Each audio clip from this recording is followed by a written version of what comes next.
Hello my dear student, बहुत बहुत स्वागत है आपका मेरे यूट्यूब चैनल में। तो ये आज आपके लिए एक बेहतर सीरीज की शुरुआत की जा रही है, जिसमें ये राम मनोहर लोहिया अवध यूनिवर्सिटी का अवध सीरीज है। जियोग्राफी प्रथम सेमेस्टर फर्स्ट सेमेस्टर का ये चौथा पेपर है, जिसका नाम है जैव भूगोल, बायो जियोग्राफी। ठीक है, ये है इसका इंग्लिश में सिलेबस। आप इसको देखेंगे और फिर इस सीरीज की शुरुआत करते हैं। ये है हिंदी में सिलेबस। अति लघुत्तरीय टोटल 23 प्रश्न है, लघुत्तरीय टोटल 23 प्रश्न है, दीर्घोत्तरीय टोटल 18 क्वेश्चंस हैं।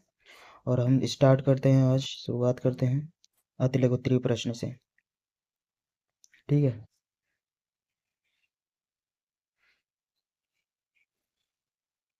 देखेंगे आप।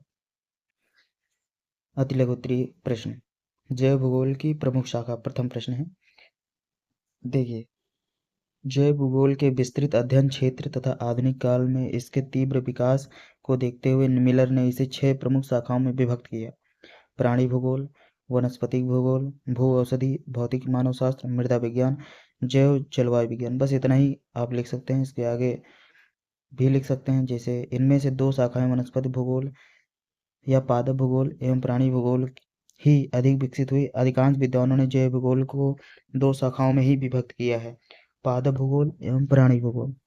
प्रश्न नंबर दूसरा है, जैव विविधता की अवधारणा एवं परिभाषा है।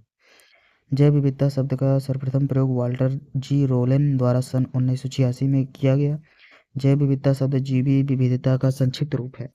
इसके बाद सीजी बैरो के अनुसार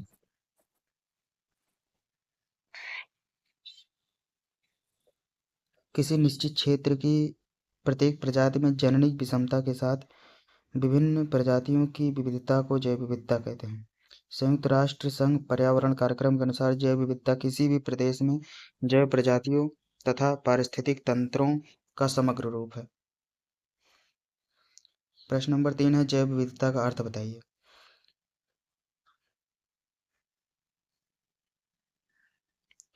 जैव विविधता से तात्पर्य किसी भी विस्तृत क्षेत्र की पर्यावरणीय दशाओं में पौधों एवं जंतुओं के समुदायों के जीवों की प्रजातियों की विविधता। उदाहरण के लिए उष्णकटिबंधीय वर्षावन पारिस्थितिक तंत्र, सवाना पारिस्थितिक तंत्र, शीतोष्ण घास प्रदेश पारिस्थितिक तंत्र, मानसूनी पारिस्थितिक तंत्र आदि। जीवमंडल के संगठक, जीवमंडल के जीवों की उत्पत्ति, विकास, आवास तथा उनके जीवन चक्र को प्रभावित करने वाले विभिन्न तत्व जीवमंडल के घटक कहलाते हैं। जैसे वायुमंडल, स्थल मंडल, जलमंडल, इन तीनों में ही जीव प्रेजेंट होते हैं, जिनसे जीवमंडल कहते हैं। ठीक है, और इसके बाद है पादप विसरण का आशय। पुरावानस्पतिक अध्ययनों के अनुसार पृथ्वी पर पुष्पीय पादपों की उत्पत्ति कुछ स्थानों पर हुई। इनका भावी प्रसार नवीन पादप प्रजातियों की उत्पत्ति व दूरस्थ स्थानों पर प्रवास के साथ साथ होता रहा। फलों एवं बीजों के प्रकीर्णन के कारण ही पौधे आज तक एक स्थान से दूसरे स्थान पर स्थानांतरित होते रहते हैं। पौधों के इसी स्थानांतरण की क्रिया को हम पादप विसरण कहते हैं। पारिस्थितिक तंत्र के घटक क्या हैं? पारिस्थितिक तंत्र के घटक जैसे जीवी घटक है, उत्पादक, उपभोक्ता। इसमें से पहला है प्राथमिक श्रेणी के उपभोक्ता।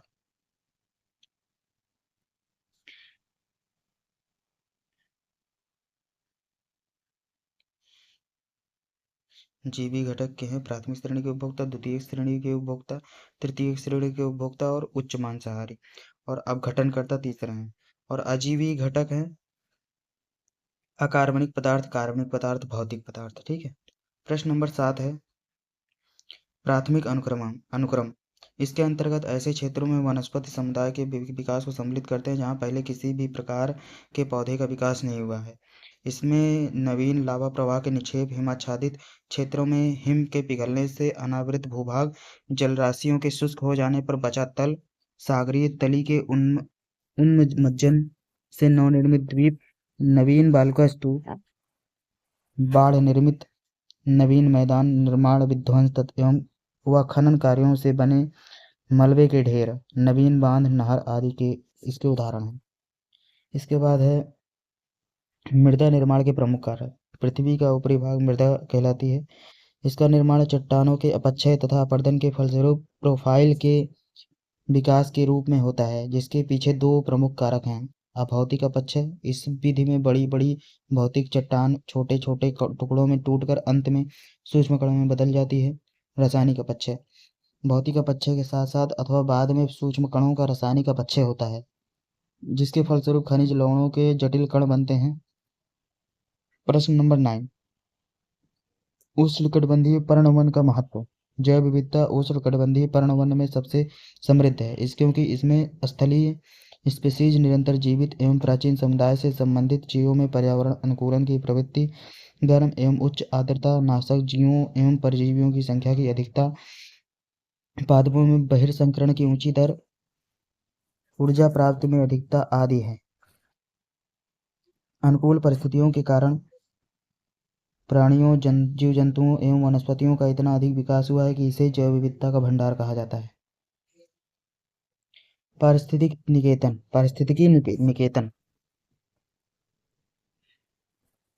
पारिस्थितिकी निकेत शब्द का प्रयोग सर्वप्रथम ग्रीनेल्स 1971 ईस्वी ने किया था। इन्होंने विभिन्न प्रकार की जातियों एवं उपजातियों के स्थानीय वितरण व्यवस्था को इसी के माध्यम से निरूपित किया था। वास्तव में प्रत्येक जाति अथवा उपजाति का उस क्षेत्र में एक निश्चित स्थानीय क्षेत्र सुरक्षित होता है। उसी क्षेत्र की सीमा में ये निवास कर अपना जीवन यापन करते हैं। यही सुरक्षित क्षेत्र निकेत या निलय अथवा निक कहलाता है। जीवमंडल का अर्थ है।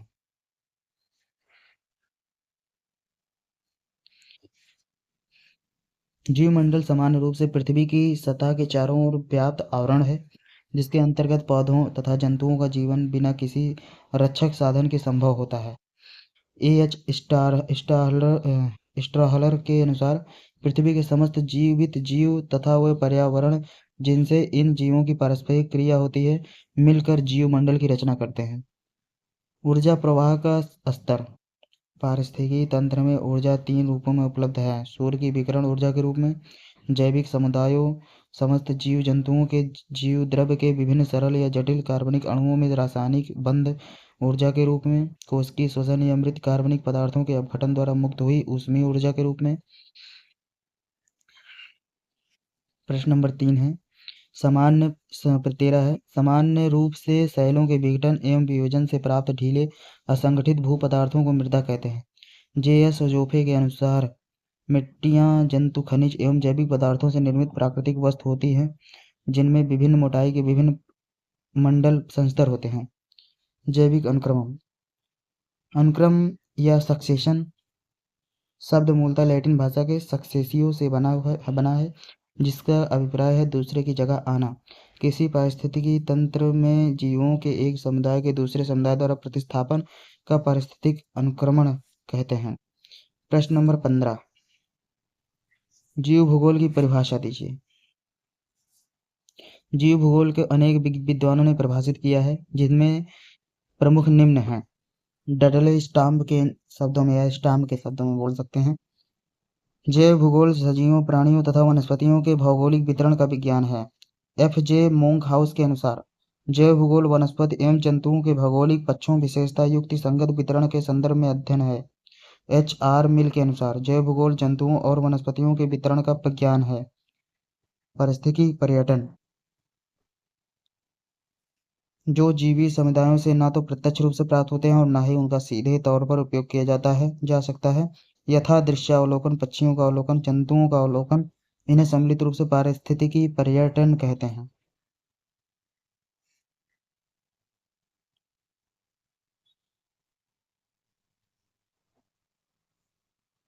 अब है प्रश्न नंबर 17, मृदा संरक्षण के उपाय। मृदा संरक्षण का प्रमुख उपाय निम्नलिखित है। मृदा संरक्षण में वनारोपण एवं वनस्पति आवरण, चारागाह का विकास, सीढ़ीनुमा खेत व समोच्च रेखीय जुताई या बांध, फसल प्रबंधन, ढालों पर अवरोध व खेतों पर मेड़बंदी।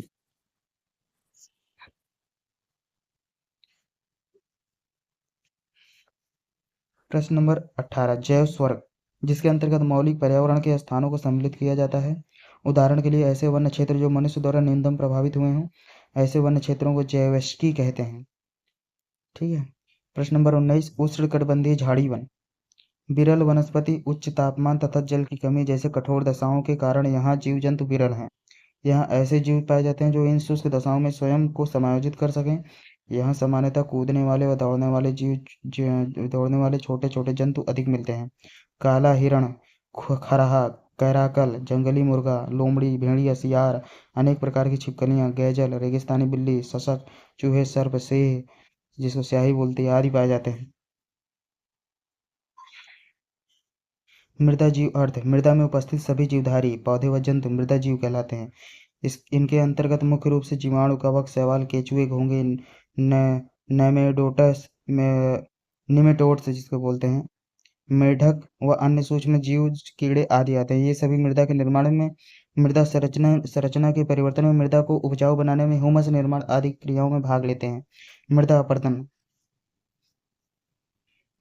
जलवायु जलवायु तथा मानवीय शक्तियों के प्रभावाधीन मृदा की ऊपरी परत काट कट कर बह जाने को मृदा अपरदन कहते हैं। मृदा क्षरण को रेंगती हुई मृत्यु, क्रीपिंग डेथ भी कहते हैं। मृदा अपरदन मुख्यतः वनस्पतिहीन, ढालू एवं कम ह्यूमस वाले इलाके में अधिक होता है।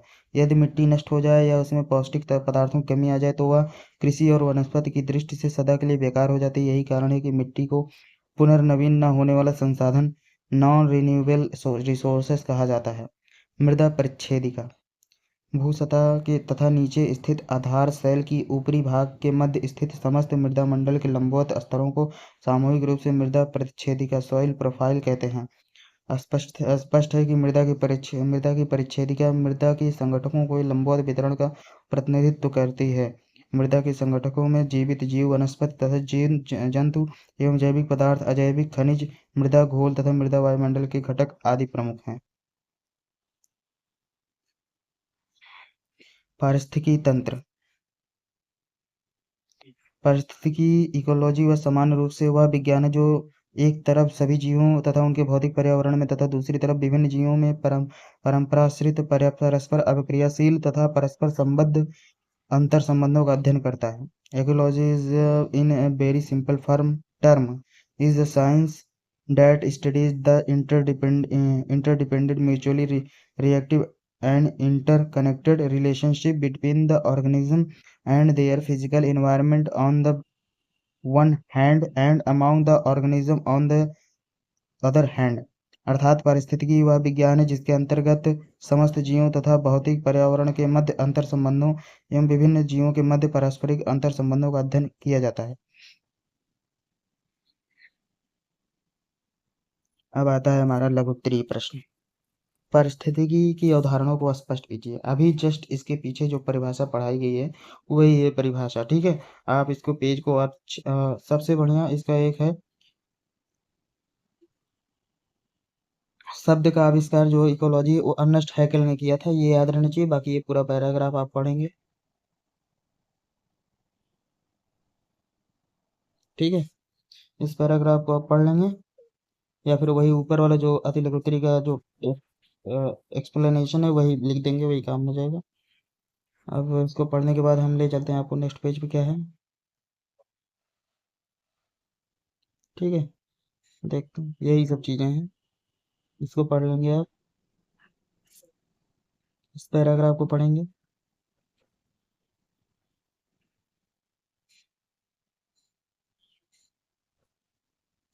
फिर इसके आगे पैराग्राफ को पढ़ लेंगे।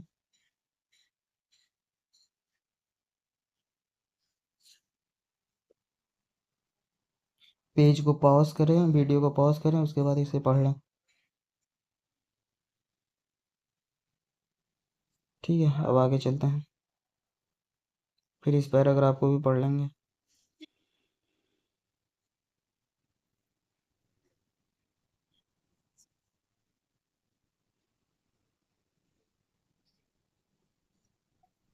फिर नेक्स्ट क्वेश्चन पे चलते हैं। पारिस्थितिकी के विषय क्षेत्र का वर्णन कीजिए। अब देखिए, अब इसमें कोटेशन इंपॉर्टेंट होता है। तो प्रश्न नंबर 2 है पारिस्थितिकी के विषय क्षेत्र का वर्णन कीजिए, ठीक है। तो वही सब चीज़ें हैं घुमा फिरा के, लेकिन आपको इसमें कोटेशन जो है इंपॉर्टेंट होती है, वो चीज़ मैं बता रहा हूँ। जैसे सी सी पार्क के शब्दों में, तो इस इनके अनुसार जो परिभाषाएं वो आप पढ़ लेंगे। जैसे वास्तव में परिस्थिति कई लोगों के लिए संरक्षण एवं पर्यावरण का पर्यायवाची बन गई है, क्योंकि यह पारिस्थितिकी के अंतर्गत न केवल, इसको पेज को पढ़ लेंगे तो हम आगे बढ़ जाते हैं, अगर नहीं पढ़े हो तो वीडियो को पॉज करके पढ़ लेंगे, ठीक है। आगे पढ़ते हैं। आगे पेज में ये है, ठीक है। जंतुओं एवं पौधों का अध्ययन किया जाता है, अपितु समस्त जैविक समुदाय के लिए संपूर्ण समाज का भी अध्ययन किया जाता है, तो ये इकोलॉजी की परिभाषा हो जाएगी, ठीक है। तो ये ज़्यादा इंपॉर्टेंट है, बाकी पारिस्थितिकी की परिभाषा वही लिख देंगे। अब है प्रश्न नंबर, अगर आप प्रश्न नंबर तीसरा जो है पढ़ चुके होंगे, पेपर नंबर 3 दे चुके होंगे, तो ये सब अपर्दन और अपक्षय सब पढ़ाया गया है उसमें, इसलिए इसको आप पढ़ेंगे अपने आप से। हेडिंग में बता दे रहा हूँ। मृदा अपरदन क्या है, इसके कारण बताइए। मृदा अपरदन, अपरदन का मतलब क्या, जो मिट्टी के पार्ट हैं या फिर पहाड़ हैं, जो उसके छोटे छोटे कण एक स्थान से टूट करके दूसरे स्थान तक नदियों के जल द्वारा प्रवाहित होकर दूसरे स्थान पर पहुंचा दी जाती है, ठीक है। तो मतलब पदार्थों का आप टूट फूट कर एक स्थान से दूसरे स्थान कर ट्रांसफर या फिर स्थानांतरण को ही अपरदन कहते हैं मिट्टी के, ठीक है। इसी प्रकार जैसे नदी होती है ना, एक स्थान की मिट्टी काट कर दूसरे स्थान पर ले जाती है, तो वही मृदा अपरदन है। और इसमें क्या होता है, मृदा अपरदन के कारण क्या होता है, जैसे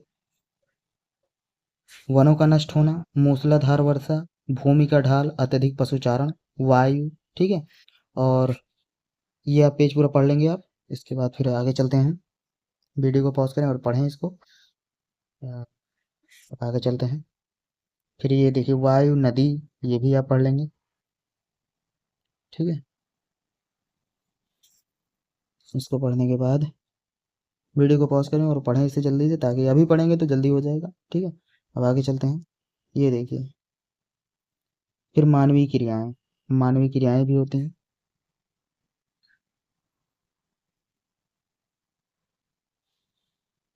ठीक है।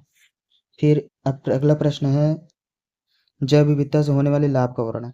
अब ये पढ़ेंगे हम। देखिए, जैव विविधता से होने वाले लाभ का वर्णन क्या है, पारिस्थितिकी सेवाएं, जैसे जल का संरक्षण एवं सुरक्षा, वायु का शुद्धिकरण, मिट्टियों का निर्माण एवं संरक्षण, मौसम एवं जलवायु का परिमार्जन, मॉडरेशन एवं नियंत्रण जिसको बोलते हैं, जलीय चक्र का नियंत्रण एवं क्रियाशीलता, पारिस्थितिकी तंत्र की स्थिरता का अनुरक्षण, मानव जनित स्रोतों से निःसृत कार्बन डाइऑक्साइड का अवशोषण, सौंदर्यात्मक मान या लाभ, नैतिक मूल्य, भावी पीढ़ी के लिए प्राकृतिक वन क्षेत्र, प्राकृतिक संग्रहालय। इसके बाद आर्थिक सेवाओं में क्या लाभ होते हैं, जैसे आहार के स्रोत, वस्त्र, आश्रय, विटामिन, औषधियाँ एवं दवाएं, जल व्यापारिक लकड़ी, ठीक है, ये सब चीज़ें। और आश्रय जो है केवल आदिवासियों के लिए होते हैं, ठीक है। ये प्रश्न का उत्तर था। अब आगे नेक्स्ट पेज पे चलते हैं।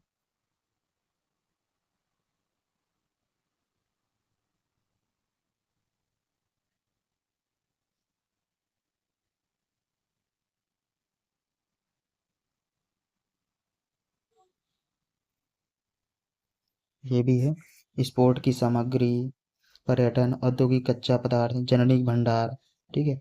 ये अलग पेज है जहाँ से आप थोड़ा थोड़ा सा ये पेज पूरा पढ़ना है आपको, ठीक है। ये पेज पूरा पढ़ेंगे,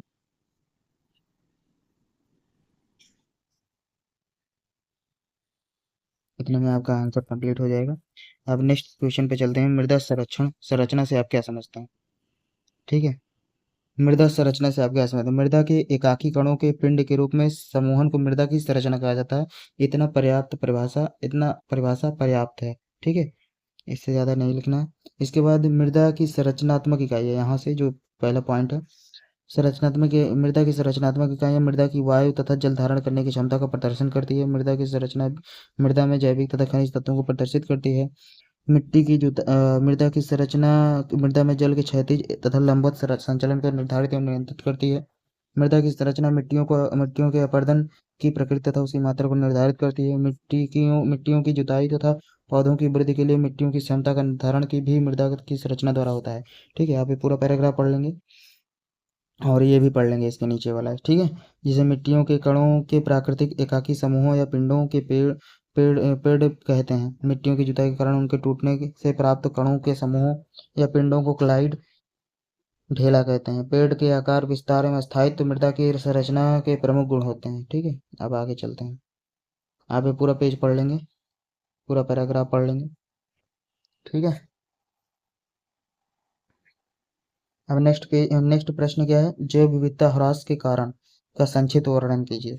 ठीक है, ये पूरा पर्यावरण ये है, एक प्रकार से जीव विज्ञान ही है, तो आप इसको भी पढ़े होंगे, 10 to 12 खूब बढ़िया से पढ़े होंगे। ठीक है, तो उनके लिए तो आसान ही है, और जिनके लिए ये आसान है वो पढ़ लेंगे इसको। जैव विविधता ह्रास के कारण का संक्षिप्त वर्णन। देखिए, प्रजाति विलोपन जैव विविधता की हानि की प्रमुख प्रक्रिया है। किसी प्राकृतिक आवास, कृषि क्षेत्र, चिड़ियाघर या संरक्षित क्षेत्र या जीवी समुदाय के विशिष्ट प्रजाति के पूर्णतः विलोपन को प्रजाति विलोपन कहते हैं। ठीक है, और मानव जनित प्रक्रिया प्रजातियों के विलोपन की प्रमुख प्रक्रिया बन गई है। ठीक है, और जैसे इसमें कृषि भूमि में विस्तार, कृषि उत्पादकता में वृद्धि, बांधों एवं जल भंडारों का निर्माण, निर्वनीकरण, पेड़ काटने हैं, ठीक है, जंगल काटना है, तीव्र मृदा अपरदन, औद्योगिक विकास, नगरीकरण, पर्यावरण प्रदूषण के कारण प्रतिवर्ष विलोपन हो रहा है।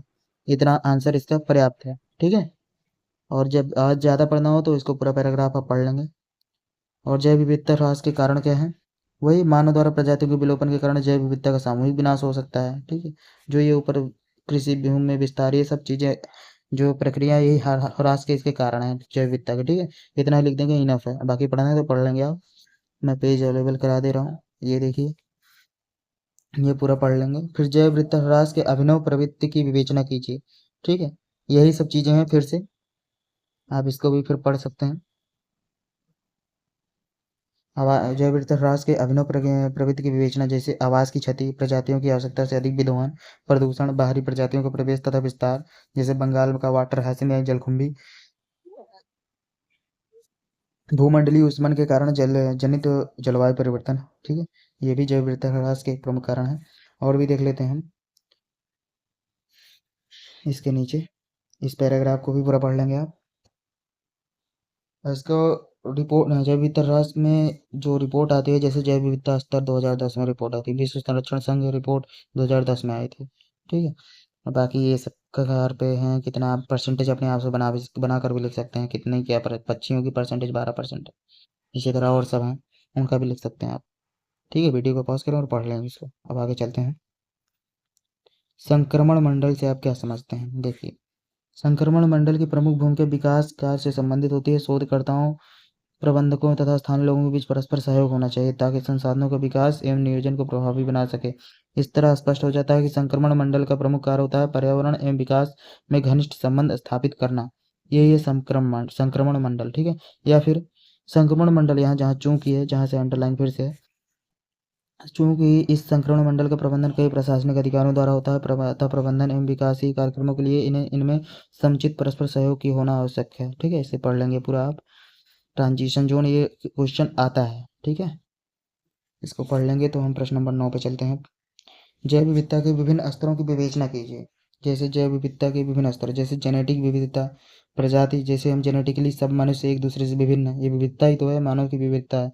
प्रजाति विविधता, शेर, भालू, चीता, घोड़ा, गधा, सब प्रजातियों में विविधता है, मानव भी उसी में आता है। ठीक है, सामुदायिक समुदाय, पारिस्थितिक विविधता, परिस्थिति की एक जलवायु, एक क्षेत्र में बहुत सारे जीव, एक छोटे से एरिया में बहुत सारे जीव पाए जा सकते हैं, जैव पारिस्थितिकी विविधता है। आप इस पे वीडियो को पॉज करें और पेज को तुरंत पढ़ डालें। ठीक है, ताकि आसानी रहे आपके, बाद में नहीं पढ़ेंगे तो आपसे नहीं हो पाएगा, तो प्लीज़ अभी पढ़ लेंगे। ठीक है, अब इसके आगे चलते हैं, ये पूरा पैराग्राफ पढ़ेंगे आप,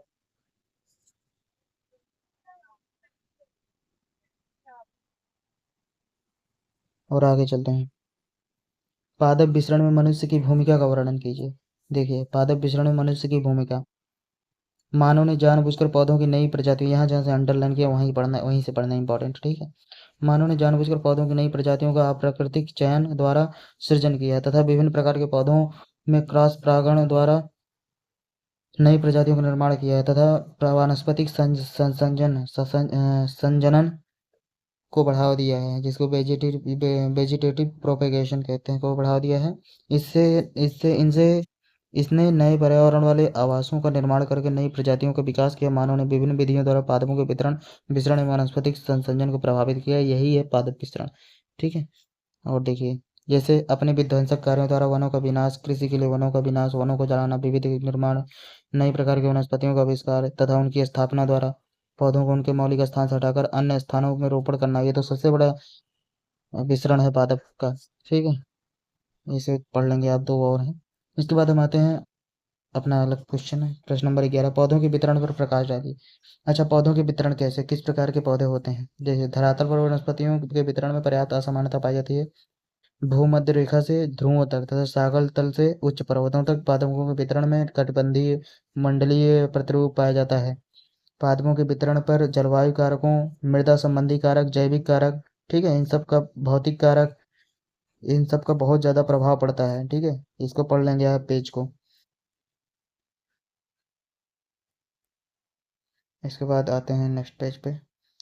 भूगतिक कारक, अग्नि कारक, ये सब कारक लिख देंगे, आपका आंसर कंप्लीट हो जाएगा।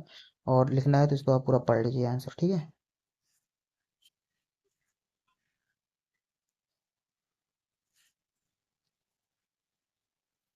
चलिए। और हाँ,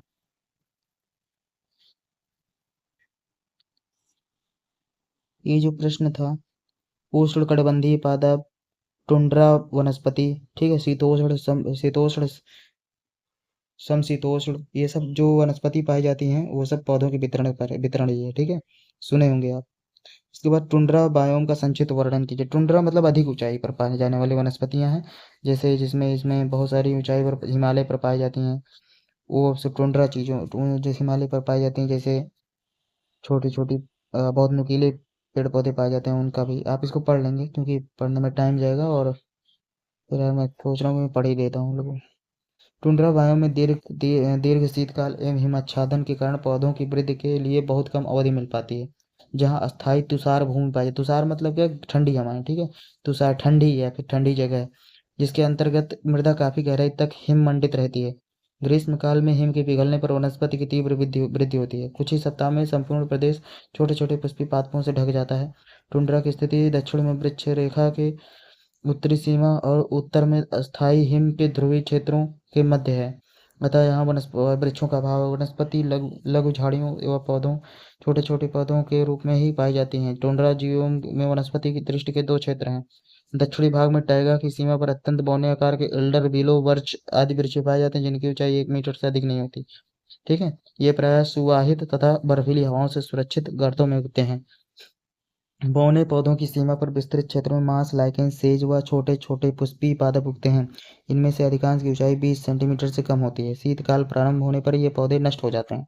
ठीक है, अब आते हैं घास प्रदेशी बायोम पर संक्षेप में लिखे। घास प्रदेशी जो जैसे संसार के घास के मैदानों को जलवायु के आधार पर बृहद रूप से दो भागों में बांटा जा सकता है। उष्णकटिबंधीय घास बायोम, शीतोष्णकटिबंधीय घास बायोम। जो भूमध्य रेखा के रहे कपास जितना नजदीक रहता है उसे उष्णकटिबंधीय, और जो जितना ही ध्रुव ध्रुव पर रहेगा पृथ्वी के किनारे पर तो उसे शीतोष्णकटिबंधीय घास के बायोम कहे जाएंगे। उष्णकटिबंधीय घास के बायोम में देखो, जैसे सवाना, सवाना वनस्पति पाई जाती है। ठीक है, इसको पढ़ लेंगे आप, उष्णकटिबंधीय घास के बायोम, जिसमें ब्राजील, अफ्रीका, ऑस्ट्रेलिया, न्यूजीलैंड, ये सब चीजें, ये सब जगहों पर आ जाते हैं, पाए जाते हैं। ठीक है, सवाना प्रकार की घास पाई जाती है इसमें। दक्षिणी अमेरिका में ब्राजील, ठीक है, और उष्णकटिबंधीय घास के बायोम है ये। और आते हैं नेक्स्ट में।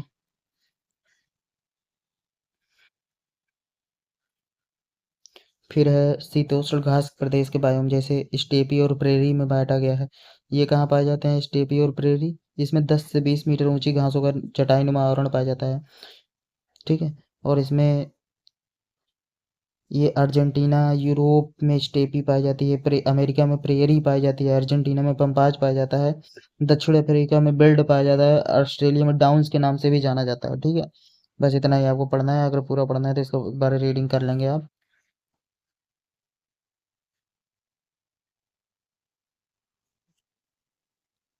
अब नेक्स्ट पेज पे चलते हैं, नेक्स्ट क्वेश्चन पे। पारिस्थितिकी तंत्र के प्रकारों का उल्लेख कीजिए। ठीक है, स्थलीय पारिस्थितिकी के कई प्रकार के होते हैं। स्थलीय जैसे भूमि पर, जलीय पर जैसे जल में, ठीक है, उच्च स्थलीय या पर्वत पारिस्थितिकी तंत्र। ठीक है, इसको पढ़ लेंगे पहले, सॉरी, इसको पढ़ लेंगे, इसके बाद और नीचे चलते हैं। वीडियो को पॉज करें और पढ़ें इसको। और नेक्स्ट नीचे चलते हैं, जैसे देखिए, निम्न उच्च स्थलीय या पर्वत पारिस्थितिकी तंत्र, निम्न स्थलीय पारिस्थितिकी तंत्र, उष्ण रेगिस्तानी पारिस्थितिकी तंत्र तथा रेगिस्तान शीत रेगिस्तानी पारिस्थितिकी तंत्र। ठीक है, ये निवास के आधार पर होता है। ठीक है, पारिस्थितिकी तंत्र के प्रकारों का उल्लेख कीजिए, ये हो गया आपका। अब नेक्स्ट पेज पे चलते हैं। इसमें भी और भी पढ़ लेंगे आप, कोई पूरा पैराग्राफ है पारिस्थितिकी तंत्र में नहीं। ठीक है, इसको पढ़ लेंगे आप वीडियो को पॉज करके।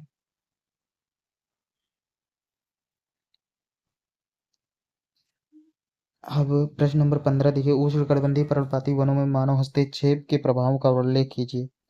इस पेज को भी पढ़िए। मानव हस्तक्षेप क्या है? मानव हस्तक्षेप का मतलब क्या?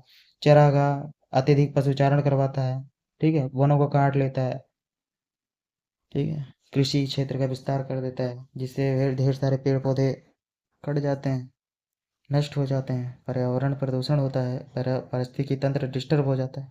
यही सब है, आप लिख सकते हैं। और इसका वीडियो को पॉज करें और फट से पढ़ें। अब इसके नीचे पैराग्राफ देखते हैं, ये भी आप पढ़ लेंगे। ठीक है, आगे बढ़ें। इसके बाद है मेसोजोइक युगीन वनस्पति के वनस्पति के परिवर्तन के प्रमुख कारणों का वर्णन कीजिए। ठीक है, ये आप पढ़ लेंगे। इसका एक पेज है, मैं अपलोड कर दूंगा शॉर्ट वीडियो में, ठीक है, वो उससे आप ज़्यादा इसको अच्छे से ज़्यादा कौन कौन से युग में क्या क्या विकास हुआ है उसे आप उस पेज से ज़्यादा आप अच्छे से समझ पाएंगे। ठीक है, उसको मैं पोस्ट में अपलोड करूंगा, आप देखेंगे, समझ में आ जाएगा आपको। इस पेज को जल्दी से पढ़ें ताकि हम नेक्स्ट पैराग्राफ पे चलें। चलिए आगे बढ़ते हैं। ये देखिए, इस पेज पे इस पैराग्राफ को पूरा पढ़िए।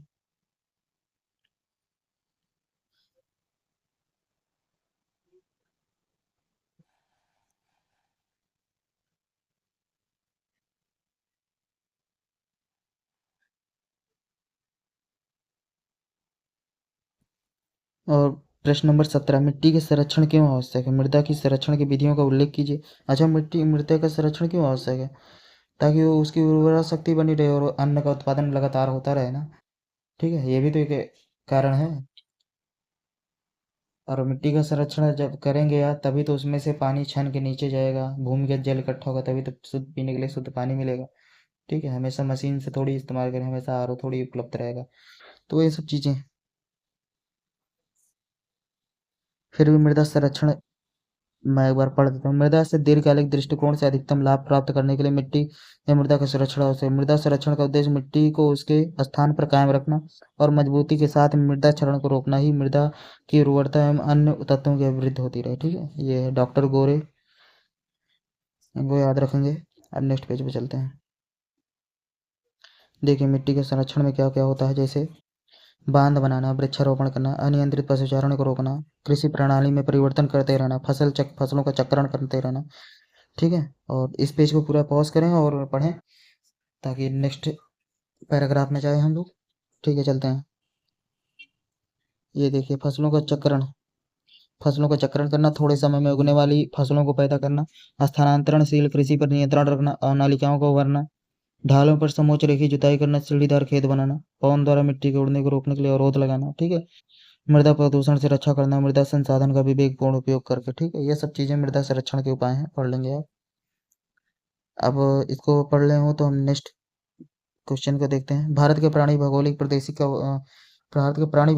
का वर्णन कीजिए। इसको आप पढ़ेंगे आप। ठीक है, ज़्यादा इंपॉर्टेंट नहीं है लेकिन आ जाएगा तो देख सकते हैं आप। इसको वीडियो को पॉज करें और पढ़ें ताकि हम नेक्स्ट पेज पे चलें। ठीक है, अब नेक्स्ट पेज पे चलते हैं। देखिए, उस छोटा सा आंसर था, उसे आप पढ़ लेंगे, ज़्यादा इंपॉर्टेंट नहीं था। तो अब इसमें देखिए, प्रश्न नंबर 19 है, जैव भूगोल की शाखाएं बताइए। जैव भूगोल की शाखाओं में क्या है? भूगोल में जैव वैज्ञानिक अध्ययनों भूगोल की शाखाएं क्या है? प्राणी भूगोल, वनस्पति भूगोल, जैसे है ना, जैसे बायोलॉजी की शाखाएं हैं, जीव विज्ञान, वनस्पति विज्ञान, वैसे जैव भूगोल के प्राणी भूगोल, वनस्पति भूगोल, भू औषधि, भौतिक मानव शास्त्र, मृदा विज्ञान, जैव जलवायु विज्ञान, बस और पादप भूगोल, प्राणी भूगोल, बस इतना लिख देंगे, आपका काम हो जाएगा। ठीक है, बाकी पढ़ने के लिए पूरा पैराग्राफ पढ़ लेंगे आप। अब है प्रश्न नंबर 20, बैलास द्वारा वर्गीकृत विश्व के प्राणी भौगोलिक प्रदेशों का वर्णन कीजिए। ठीक है, जैसे आप देखिए, बैलास द्वारा वर्गीकृत, अब इसमें जो है पेलियार्कटिक प्रदेश, ठीक है, इसके बारे में स्थिति और इसमें क्या क्या प्राणी पाए जाते हैं, उन सबको कितने आकार के होते हैं, कितने प्रकार के पाए जाते हैं, सब लिखा हुआ है। आप इसको पढ़ेंगे, एक रीडिंग मारेंगे पेज को, वीडियो को रोक करके, और उसके बाद हम चलते हैं नेक्स्ट पेज पे। ये देखिए, अभी और है, इसको भी पढ़ लेंगे। नियो आर्कटिक प्रदेश, इसके भी है वही सब। कहाँ इस नियो आर्कटिक प्रदेश कहाँ, इसकी स्थिति क्या है, और इसमें कौन कौन से प्राणी पाए जाते हैं, कितने टाइप के पाए जाते हैं, ये सब है, ठीक है। इसको पढ़ लेंगे वीडियो को पॉज करके। अब हम नेक्स्ट पेज पे मतलब पैराग्राफ पर चलते हैं। फिर है नियो ट्रॉपिकल प्रदेश, इसको भी पढ़ लेंगे,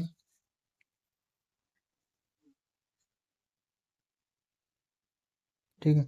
अब आगे नेक्स्ट पैराग्राफ पे चलते हैं। ये देखिए इथियोपियन प्रदेश, ठीक है, इसको भी पढ़ लेंगे आप। फिर अब नेक्स्ट पेज पे चलते हैं हम। फिर ओरिएंटल प्रदेश है, इसको भी पढ़ लेंगे। वीडियो को पॉज करें और पढ़ें जल्दी से।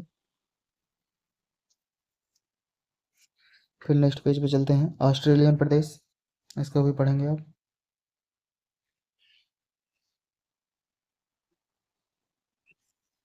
अब आगे नेक्स्ट क्वेश्चन पे चलते हैं। पादपों के आकार का वर्णन कीजिए, वर्गीकरण कीजिए, आकार की वर्गीकरण कीजिए।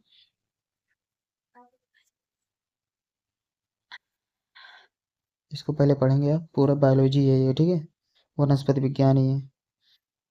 ये देखिए उपजगत, जैसे सब kingdom, phylum, class, order, family, genus, species. आपको एक ट्रिक बता दे रहा हूँ, आप सुन लीजिए। गण, कुल, वंश, जाति, ठीक है, इतना आप लिख देंगे। गण, कुल, वंश, जाति, ये नीचे वाला अगर चार याद रहेगा तो ऊपर जगत, संघ, वर्ग, ये भी आप लगा लेंगे, ठीक है। तो आप इसको ऐसे भी याद करें, इतना अगर आप लिख देंगे तो आंसर कंप्लीट हो जाएगा। जो ये चार्ट बना है ना, इसको भी लिख देंगे, आपका आंसर कंप्लीट हो जाएगा। अगर आपको कुछ ना याद हो तो बस इतना ही याद रहे। चलिए अब आते हैं प्रश्न नंबर 22। मृदा संरक्षण के उपायों का वर्णन कीजिए। देखिए मृदा संरक्षण के उपायों का क्या है, जैसे समुचित रक्षण, भू उपयोग में परिवर्तन पर रोक, वैज्ञानिक एवं विवेकपूर्ण कटाई, ठीक है, वनाग्नि से सुरक्षा। ये पढ़ लेंगे आप पूरा पैराग्राफ, कुछ है नहीं इसमें। आगे चलते हैं। फिर वनाग्नि से सुरक्षा, फिर छोटे छोटे बांधों को प्राथमिकता, वही सब चीजें हैं, उलट पलट के आती हैं। आप इसको पढ़ लेंगे। अब आ चलते हैं हम नेक्स्ट पेज पे।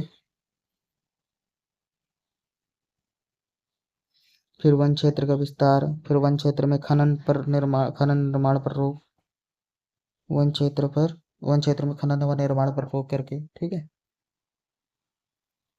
इस पैराग्राफ को पढ़ेंगे तो फिर हम नेक्स्ट पैराग्राफ पे चलेंगे।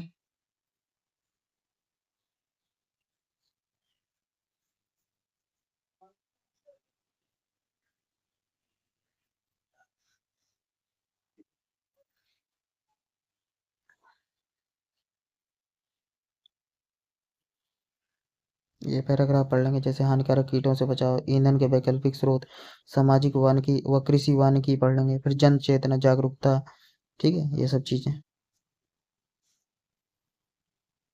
इसको वीडियो को पॉज करके पढ़ें और हम नेक्स्ट पेज पे चलते हैं। फिर जीओम के सामान्य लक्षण पर प्रकाश डालिए। जैसे जीओम, जीओम मतलब क्या, जहाँ पे जीवों का वास हो उसे जीओम कहते हैं, ठीक है।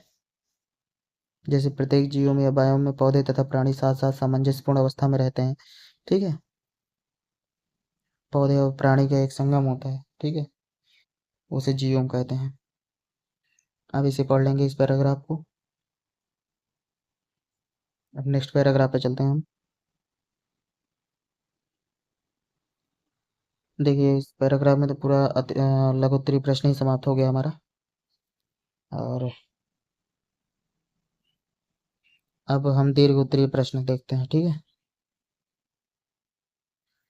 जैव भूगोल को परिभाषित कीजिए तथा विषय क्षेत्र का वर्णन कीजिए। जैव भूगोल की परिभाषा, ठीक है, इसमें जीवों का अध्ययन किया जाता है। वह विशेष भूमि या भूभाग जहाँ पे जीवों का अध्ययन किया जाता है उसे जैव भूगोल कहते हैं, बस यही मतलब, ठीक है। इसे पढ़ लेंगे आप। और कुछ राइटर हैं उनके अनुसार परिभाषाएं पढ़ लेंगे आप, बहुत ज़्यादा जरूरी होता है। कुछ राइटर के नाम लिख देंगे वहाँ पे, स्मिथ के अनुसार लिख देंगे, स्टाम्प के अनुसार लिख देंगे, मोंग हाउस के अनुसार लिख देंगे, एच आर मिल के अनुसार लिख देंगे, ठीक है। जो भी आपको परिभाषा याद है या फिर अपने आप से बना कर लिख सकते हैं, कोटेशन। इसको पैराग्राफ को पूरा पढ़ेंगे और हम नेक्स्ट पेज पे चलते हैं, नेक्स्ट पैराग्राफ पे।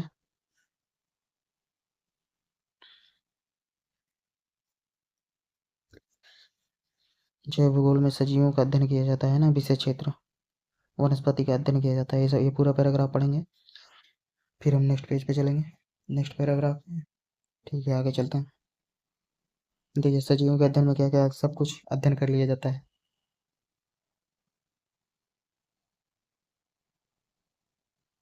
फिर अब नेक्स्ट पेज पे चलते हैं।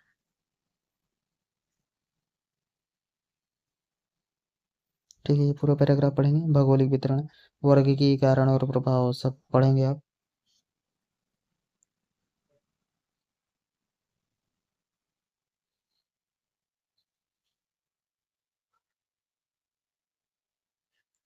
आगे चलते हैं।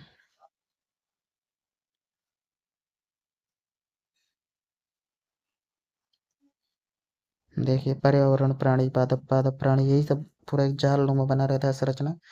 ठीक है, इसको आप पढ़ लेंगे और चित्र को बना भी सकते हैं। चलिए नेक्स्ट प्रश्न पे चलते हैं।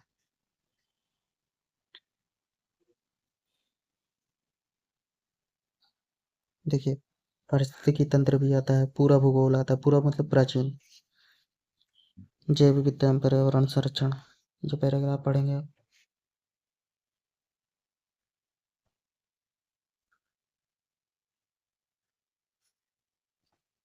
अब आगे पैराग्राफ पे चलते हैं। ये पैराग्राफ पढ़ लेंगे आप पूरा। फिर ये प्रश्न नंबर दूसरा है, जैव विविधता से आप क्या समझते हैं? जैव विविधता के प्रकारों की महत्व का वर्णन कीजिए। सब पहले पढ़ चुके हैं आप। ठीक है, जैव विविधता मतलब जीवों में विभिन्नता, बहुत सारे जीवों की प्रजाति पाई जाती है, वही जैव विविधता है। मानव, पशु, सब, वनस्पति, ये सब जैव विविधता ही है। ठीक है,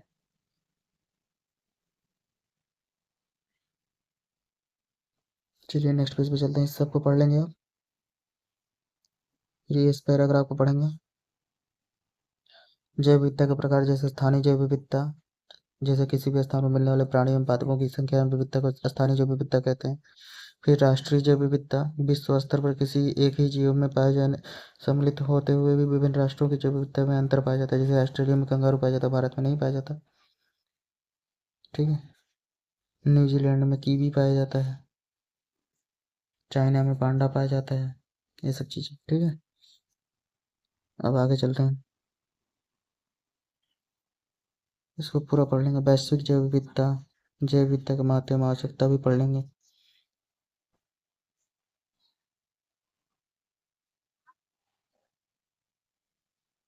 अब नेक्स्ट पेज पे चलते हैं। उत्पादक एवं उत्पादक एवं उपभोक्तात्मक उपयोग या सामाजिक मूल्य, ये सब चीजें पढ़ लेंगे आप।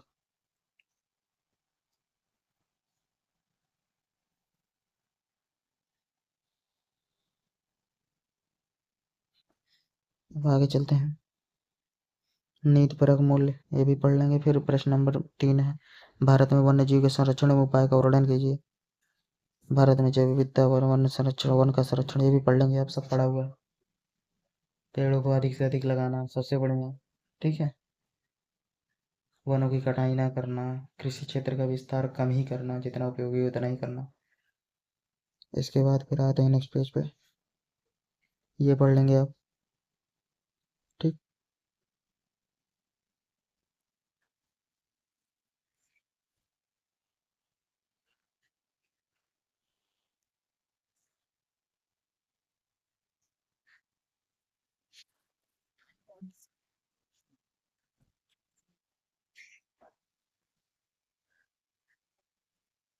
हाँ पापा। हेलमेट लेके के जाऊँ मैं? मम्मी, हेलमेट लेके जा, हेलमेट लेके जा।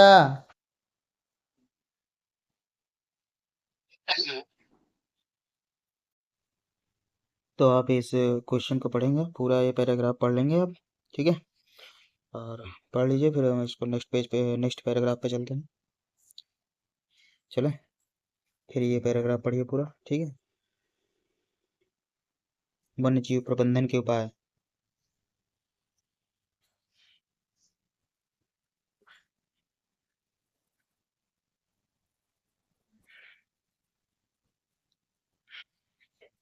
ठीक है, अब आ चलते हैं नेक्स्ट पेज पे, और ये पूरा पैराग्राफ है, पूरा पढ़ेंगे, क्वेश्चन ही समाप्त हो जाएगा। ठीक है,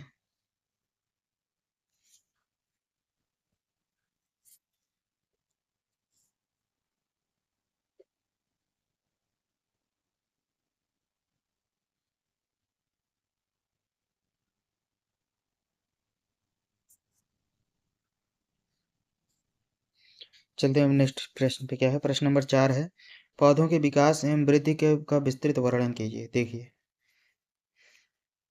ये पैराग्राफ अपने आप से पढ़ना है आप सबको, ठीक है?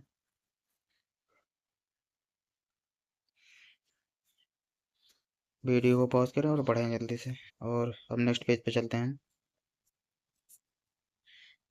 ये पैराग्राफ भी आप जल्दी से पढ़ें।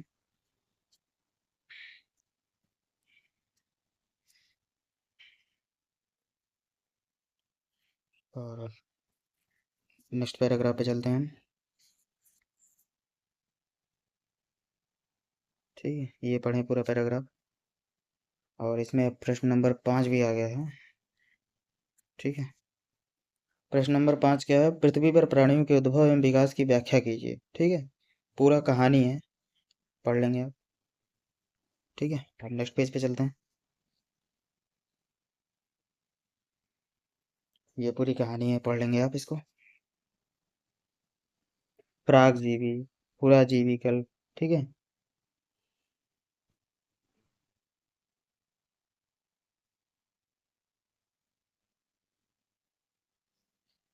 प्रागजीवी मतलब प्रोटोजोइक, यही सब है। ठीक है, इसके बाद फिर आगे चलते हैं। ये पैराग्राफ पढ़ लेंगे आप। मीजोजोइक, मध्यजीवी कल्प जिसको बोलते हैं, इसको पढ़ लेंगे आप। आगे अब नेक्स्ट पैराग्राफ पे चलते हैं हम। देखिए, ये पूरा जुरासिक युग है। ठीक है, ये भी पढ़ लेंगे आप।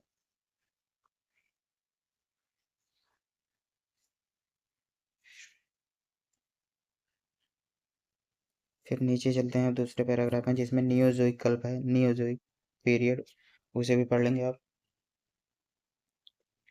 ठीक है, अब प्रश्न नंबर 6 है, मृदा संरक्षण से आप क्या समझते हैं? प्रमुख उपायों का वर्णन कीजिए। सब आपको ही पढ़ना है, ये दीर्घ उत्तरीय प्रश्न। ठीक है, मैं आपको पैराग्राफ अवेलेबल करा दे रहा हूँ। चलिए आगे चलते हैं। ये पूरा पैराग्राफ पढ़ेंगे आप।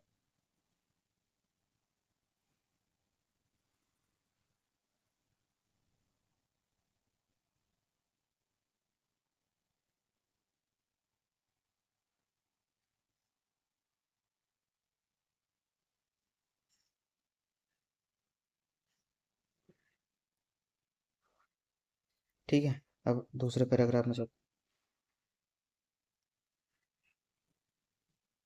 यहाँ से पूरा पढ़िए आप।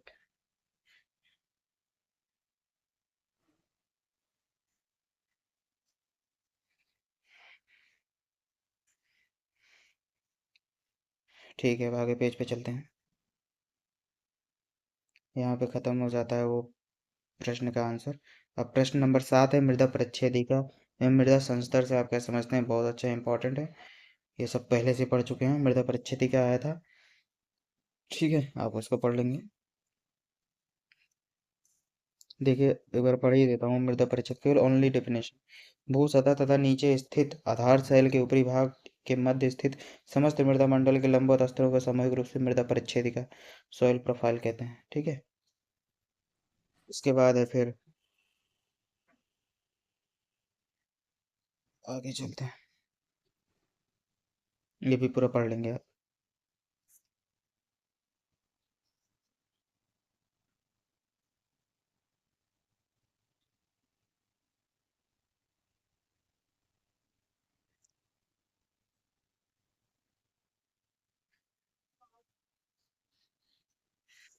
ठीक है, आगे चलते हैं नेक्स्ट पेज पे। ये जैविक संस्तर, खनिज संस्तर सब पढ़ लेंगे आप। ये फालतू का क्वेश्चन है, इसमें ये तो आने वाला है नहीं, इसलिए वजह से इसको लोड नहीं लेना है, पढ़ लेना है बस एक बार। खनिज संस्तर आप पढ़ लें। ठीक है, अब आगे चलते हैं। ये पढ़ेंगे आप।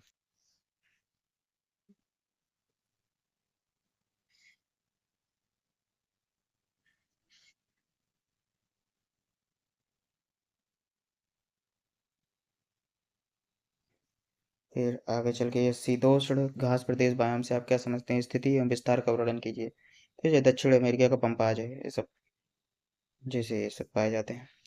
ये पढ़ लेंगे पूरा पैराग्राफ।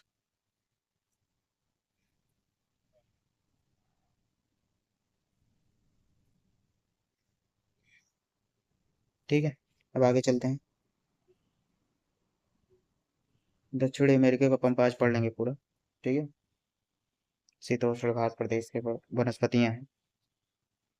पंपाज, दक्षिण अमेरिका पंपाज। अमेरिका में प्रेरी तथा यूरोपीय स्टेपिज की तुलना में पंपाज अधिक आर्द्र है। ठीक है, ये पढ़ लेंगे आप। नेक्स्ट पेज, ये देखिए, ये चित्र अगर आपसे अगर आ जाए, ये तो क्वेश्चन इंपॉर्टेंट है ही, इसको आप जरूर इसे ड्रॉ कर लें बस हल्का सा, अगर मैप ड्रॉ करना आता है तो। ठीक है, देखिए, उत्तरी अमेरिका में प्रेरी पाई जाती है, दक्षिण अमेरिका में पंपाज, जैसे अर्जेंटीना यूरुग्वे में पाया जाता है। ठीक है, और क्या कहते हैं, यूरोप में स्टेपीज पाई जाती हैं, और दक्षिण अफ्रीका में बेल्ट पाया जाता है। ऑस्ट्रेलिया में डाउन्स पाया जाता है। ठीक है, न्यूजीलैंड में कांटरबरी मैदान पाया जाता है। ऑस्ट्रेलिया में डाउन्स पाया जाता है, और मिरडर्लिंग बेसिन पाया जाता है। ठीक है, ये पूरा चित्र आप इसे देखेंगे। ठीक है, अब आगे चलते हैं, फिर ये पैराग्राफ पढ़ लेंगे आप।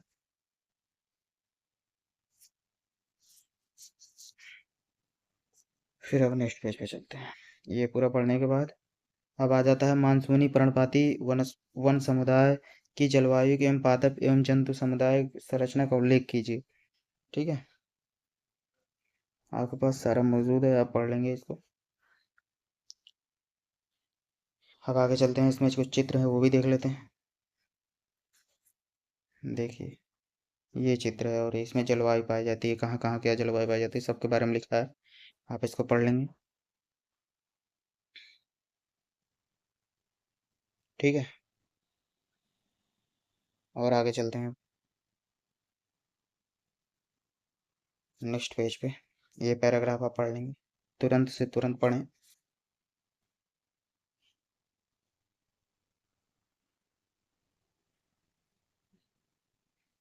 ये पढ़ लिए हो तो हम आगे चलें। ये पूरा पैराग्राफ पढ़ें आप जल्दी से।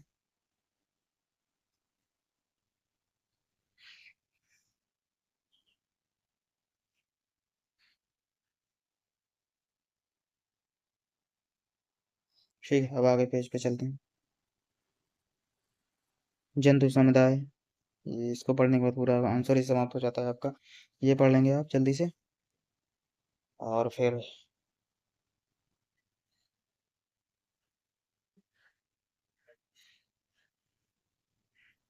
प्रश्न नंबर 10 क्या है, पादपों के विकास पर प्रकाश डालिए। ठीक है, किस युग से शुरुआत हुई है, यही सब है, जैसे जीवों का युग है वैसे वनस्पतियों का युग है। ठीक है, तो अब चलिए ये पूरे प्रश्न पढ़ते हैं आप। पादपों के विकास पर प्रकाश डालिए। देखिए, ये भी आप पढ़ लेंगे। इसमें पादपों के विकास पर जो दो शब्द टर्म, जो इंपॉर्टेंट शब्द हैं उसको अंडरलाइन किया हूँ, जैसे संघीय अनुक्रमवाद, सविराम, समस्थिति। ठीक है, ये सब है, इनको पढ़ लेंगे आप।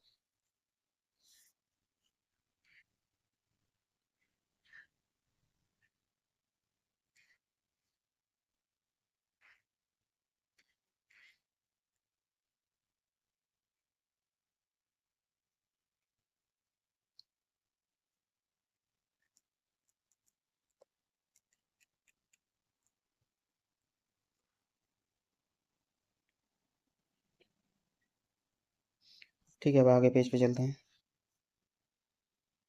पूर्व कैम्ब्रियन, प्री कैम्ब्रियन एरा, ये आप पढ़ लेंगे इसको।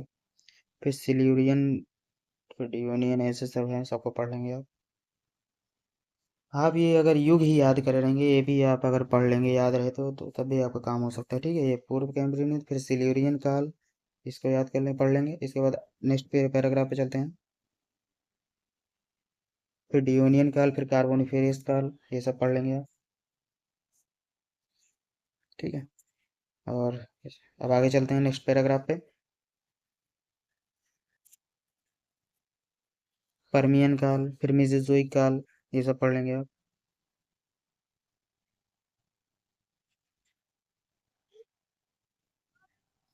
परमियन काल, मेसोजोइक काल और क्रिटेशियस काल। ठीक है,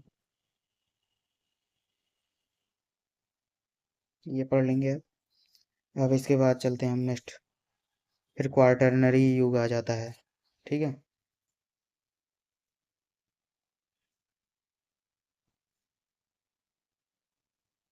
फिर आ जाता है प्रश्न नंबर 11, पुष्पीय पौधों के वितरण पर प्रकाश डालिए। ठीक है, ये भी पढ़ लेंगे आप सब, अंडरलाइन किया हुआ है, जो आपको इंपॉर्टेंट लगे वो पढ़ लेंगे आप।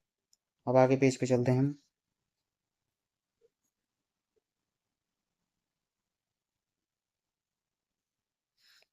ये पूरा पैराग्राफ पढ़ लेंगे आप जल्दी से।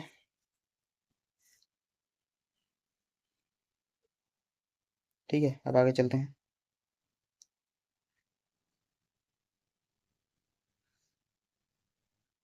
ये पैराग्राफ भी पढ़ लेंगे आप।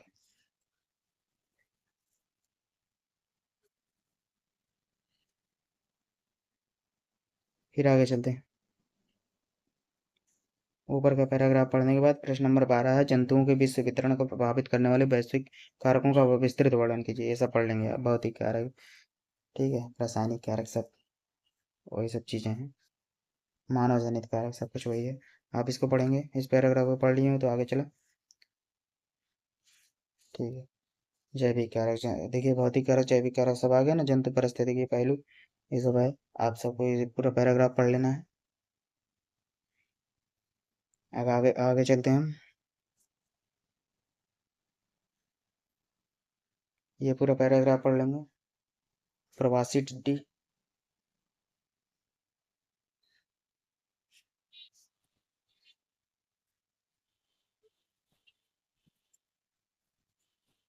फिर नेक्स्ट आगे चलते हैं।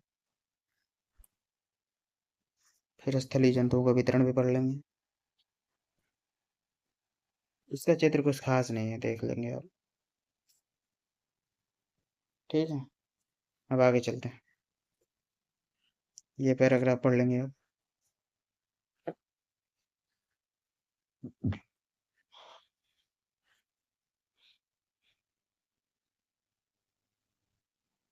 अब आगे चलते हैं। प्रश्न नंबर 13 है कि विश्व के सभी जीवों का संक्षेप में वर्णन कीजिए। विश्व के जीवों, ठीक है, ये पैराग्राफ पढ़ लेंगे तो आगे चलते हैं और जल्दी से वीडियो को समाप्त करते हैं।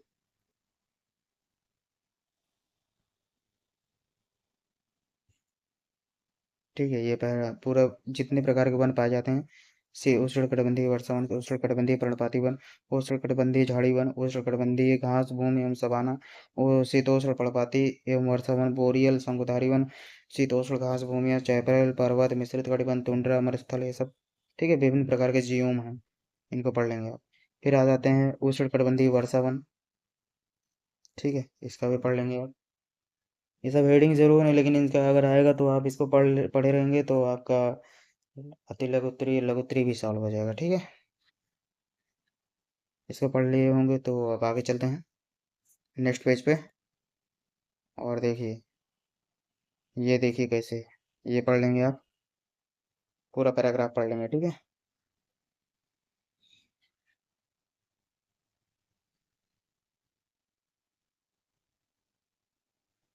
चलिए अब नेक्स्ट पेज पे चलते हैं। इस पेज में भी आप पढ़ लेंगे, सब कुछ लिखा हुआ है।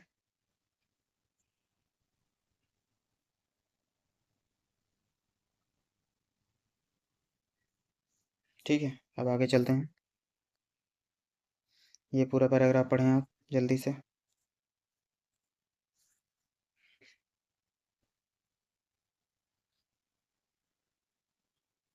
अब आगे चलते हैं। इस पूरा पैराग्राफ को पढ़ लेंगे आप। जंतुओं के वर्गीकरण का विस्तृत वर्णन कीजिए। ठीक है, ये सब पढ़ लेंगे। लीनियस, ठीक है, वर्गीकरण, द्विनाम पद्धति, सब याद होगा आपको। इनैमा, इनैमा, जरायुज, सब। जरायुज मतलब बच्चे देने वाले प्राणी। ठीक है, चलिए बात आगे चलते हैं। अंडीज मतलब अंडे देने वाले प्राणी। ये पूरा पैराग्राफ पढ़ेंगे।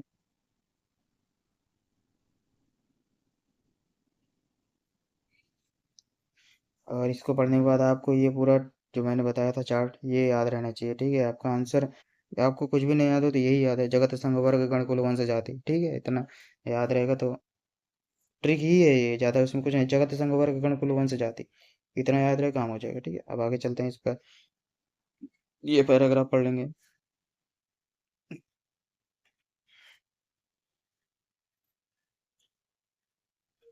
ठीक है, अब आगे चलते हैं, ये पैराग्राफ पूरा पढ़ लेंगे।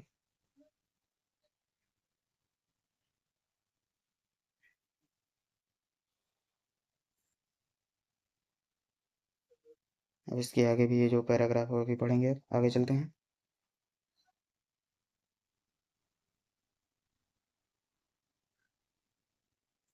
ये पूरा पैराग्राफ पढ़ के आगे बढ़ते हैं हम। ठीक है, अब आगे चलते हैं। चलिए आगे चलते हैं, ये पूरा पैराग्राफ पढ़ेंगे अब जल्दी से।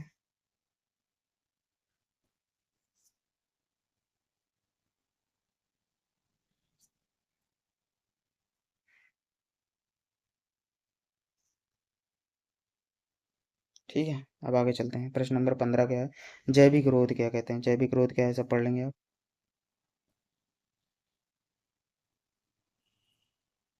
जैसे परभक्षी आ गया, कोई जीव को बढ़ने नहीं दे रहा, कोई जीव दूसरा आ गया उसको बढ़ने नहीं दे रहा है, उसको खा जा रहा है, तो जैविक क्रोध है। ठीक है, जीव ही जीव का दुश्मन है, वही सब है, जैविक क्रोध है। अब आगे चलते हैं, ये देखिए पूरा पैराग्राफ पढ़िए आप।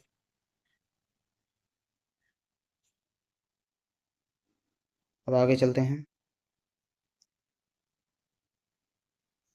ये पूरा पैराग्राफ पहले पढ़ लीजिए। फिर आ गया है प्रश्न नंबर 16, पृथ्वी पर जंतुओं के वितरण को प्रभावित करने वाले कारकों का वर्णन कीजिए। इसको भी देख लेते हैं, लीजिए पढ़ लीजिए। जलवायु, जलवायु सबसे ज्यादा प्रभावित करती है ना, ये पढ़ लेंगे। आगे चलते हैं, सूर्य प्रकाश, ताप, दाब, आर्द्रता। ठीक है, ये सब बहुत ज्यादा प्रभावित करता है। फिर जंतु भी प्रभावित करते हैं। ठीक है, अब आगे चलते हैं नेक्स्ट पेज पे, ये जंतु भी प्रभावित करते हैं, ये भी पढ़ लेंगे आप।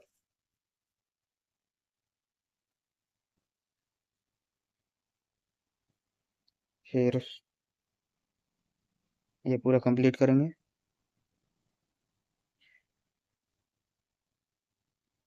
अब आगे चलते हैं, ये पादपों का वातावरण अनुक्रिया का विस्तृत विवेचन कीजिए। ठीक है, पादपों का वातावरण अनुक्रिया, समस्त जीव अपने वातावरण से अत्यधिक प्रभावित होते हैं। पादप अचल होने के कारण प्राणियों की अपेक्षा वातावरण से अधिक अनुक्रिया करते हैं। जैसे अंधेरे में पेड़ रख दो, जिधर से छोटी थोड़ी सी रोशनी है उस तरफ ज़्यादा उसका झुकाव हो जाएगा, उसकी डालें, उसकी शाखाएं उधर ही तरफ बढ़ती जाएंगी। ये सब पढ़े होंगे 9 10 में। ठीक है, तो इसके आगे अब चलते हैं नेक्स्ट पेज पे, ये पूरा पैराग्राफ कंप्लीट करेंगे आप। ठीक है, अब आगे चलते हैं नेक्स्ट पेज पे, इसको वीडियो को पॉज करके फट से पढ़ें, उसके बाद आगे चलते हैं। ये पूरा पैराग्राफ कंप्लीट करें आप। ठीक है, अब आगे चलते हैं, ये पूरा क्वेश्चन समाप्त हो जाने के बाद जैव भूगोल के विकास का विस्तार से वर्णन कीजिए। ठीक है, ये पूरा पढ़ लेंगे आप, ये पूरा पैराग्राफ पढ़ेंगे। वीडियो को पॉज करें और पढ़ें इसको। अब आगे चलते हैं, ये पूरा पैराग्राफ खत्म करें पढ़ के। अब आगे चलते हैं आखिरी पेज पे,